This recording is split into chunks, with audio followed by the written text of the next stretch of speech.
The music of the 1980s is remembered for its sound, its attitude, and its hair. Pete Davidson and Machine Gun Kelly star in the new Netflix biopic, The Dirt, which tells the story of one band that helped define that era, Motley Crue. Motley Crue were kind of a straight-up rock and roll band that what they did was they took what was 70s glam, which were artists anywhere from like the New York Dolls to David Bowie to early Queen, T-Rex, and that kind of music. They took that look and that style and they brought that with, that kind of rock and roll darkness into, the LA music scene. Based on the best-selling book of the same title, The Dirt shows how band members Nikki Sixx, Vince Neil, Mick Mars, and Tommy Lee, played by Kelly, went from the Sunset Strip to global stardom. You guys like a record deal? Davidson plays Tom Zutaut, the man credited with signing the band to Elektra Records.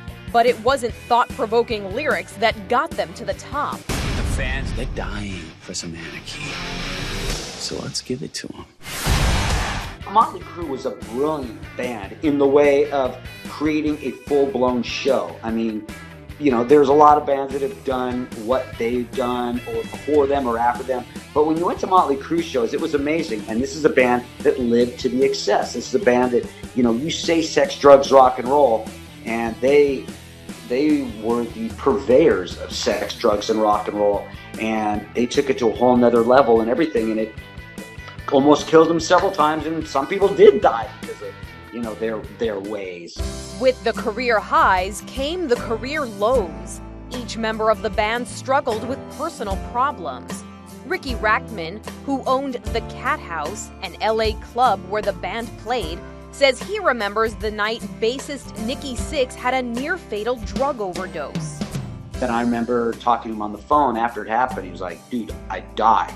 And I was like, what? He's like, no, I literally died. And then it seemed like it really, really scared him when that happened. But then it was just a short time after that he was out using again. It would take years before Sixx would finally get sober and stay that way. But the band's bad boy ways did cost one person his life.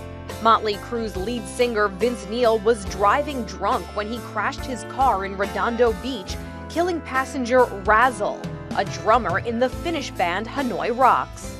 Motley Crue, no strangers to controversy. Vince Neil was charged with vehicular manslaughter. Tommy Lee and Heather Locklear have separated. Tommy Lee, he's had his issues, in the past too. He's a friend of mine. He's a great guy.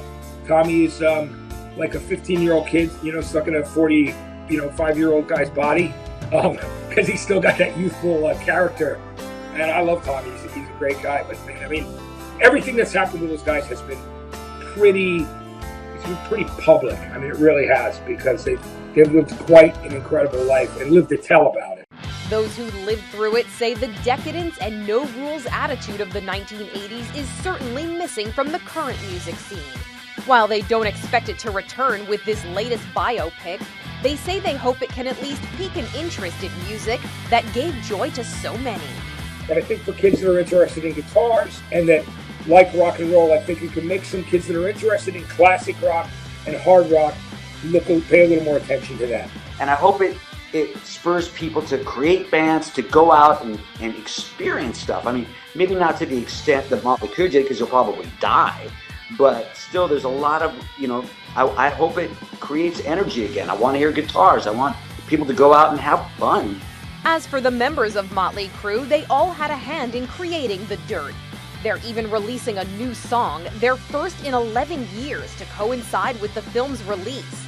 Their friends, like Matt Pinfield, say they're glad the guys are able to share their story with the world. They've had a pretty incredible career, and I'm glad that they're all still alive, to be honest with you. For InsideEdition.com, I'm Mara Montalbano.